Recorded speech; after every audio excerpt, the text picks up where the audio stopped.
నమస్తే సర్కార్ ఇండియాకి స్వాగతం. జీఎస్టీ అవగాహన సదస్సులో భాగంగా తిరువూరు ప్రభుత్వ ఆసుపత్రి నందు పట్టణంలోని మెడికల్ షాపుల యజమానులు ఏర్పాటు చేసిన సదస్సులో స్థానిక శాసనసభ్యులు కొలికపూడి శ్రీనివాసరావు పాల్గొన్నారు. ఈ సందర్భంగా కొలికపూడి మాట్లాడుతూ సవరించిన జీఎస్టీ స్లాబ్ల వల్ల ప్రజలకు సుమారు 8,000 కోట్ల ఆదాయం ఆదా అవుతుందని ఆయన అన్నారు. రాష్ట్ర ప్రభుత్వం దసరా నుండి దీపావళి వరకు 60,000 కార్యక్రమాలు జీఎస్టీ వల్ల ప్రజలకు ఎలా ఉపయోగపడుతున్నాయో తెలపడానికి ప్రభుత్వం నిర్వహిస్తుందని ఆయన అన్నారు. ఈ కార్యక్రమంలో municipal chairman Kolkapogu Nirmala, municipal commissioner Manoja, ప్రభుత్వ ఆసుపత్రి డైరెక్టర్ ఆకుల దుర్గా ప్రసాద్, ఆసుపత్రి సూపరింటెండెంట్, డ్యూటీ డాక్టర్లు, పట్టణ నాయకులు, కార్యకర్తలు పాల్గొన్నారు.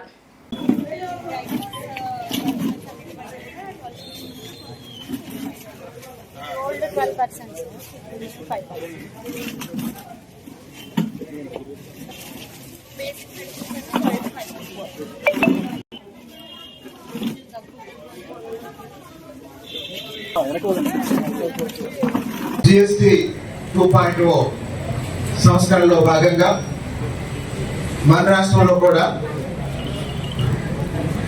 కేవలం ఆంధ్రప్రదేశ్లోనే ఈ మారిన లేదా సవరించబడ్డ జీఎస్టీ పన్నుల సవరణ వల్ల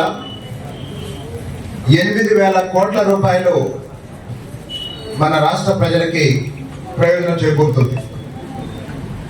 వాస్తవానికి పన్ను తగ్గించినప్పుడు ప్రభుత్వ ఆదాయం తగ్గింది, కానీ ఈ జీఎస్టీ 2.0 కేంద్ర ప్రభుత్వం ప్రకటించినప్పుడు గౌరవ ముఖ్యమంత్రి గారు శాసనసభలోనూ బయట వేదికల మీద కేంద్ర ప్రభుత్వం ప్రజలకు అందించిన ఈ జీఎస్టీ 2.0 సవరణని స్వాగతిస్తూ గౌరవ ప్రధానమంత్రి గారిని అభినందిస్తూ కృతజ్ఞతలు తెలియజేస్తూ మన రాష్ట్రంలో కూడా అన్ని వర్గాల ప్రజలకి జీఎస్టీ పన్నుల రేట్లలో జరిగిన ఈ మార్పుల్ని, ఈ సవరణల్ని అందరికీ అర్థమయ్యే విధంగా ఒక 4 రోజుల పాటు దసరా నుంచి దీపావళి వరకు ఈ అవగాహన ప్రచారం కొనసాగించాలని, రాష్ట్ర వ్యాప్తంగా 60,000 సమావేశాలు నిర్వహించాలని కార్యక్రమం ఇవ్వడం జరిగింది.